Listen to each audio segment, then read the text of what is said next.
Depuis une semaine, notre boîte courriel regorge d'offres du Vendredi fou, des vêtements, des articles de sport, de l'électronique Alouette.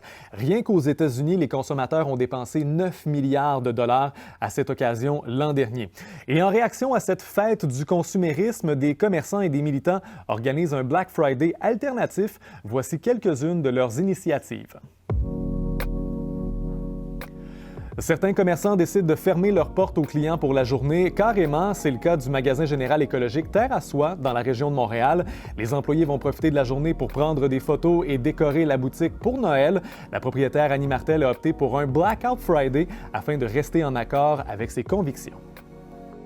Ça fait 12 ans qu'on porte les mêmes valeurs qui sont des valeurs de consommation responsable, d'équité, de transparence, de bienveillance.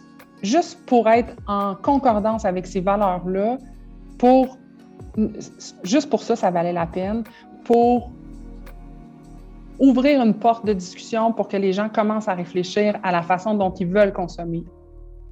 En France et en Belgique, le noir vire au vert à l'occasion du Green Friday. Le réseau d'entreprises d'insertion professionnelle Envie a lancé cet événement il y a 4 ans afin de promouvoir la consommation responsable. Les marchands partenaires sont invités à ne pas offrir de rabais le jour du Vendredi fou et à verser 10 % de leur chiffre d'affaires de la journée à un organisme environnemental.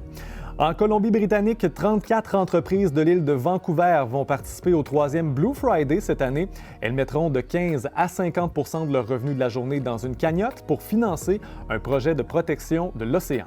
Mentionnons enfin la journée sans achat ou le Buy Nothing Day. C'est un appel au boycott qui a été lancé pour la première fois en 1992 par un Canadien, Ted Dave. Les citoyens sont invités à ne rien acheter pendant 24 heures.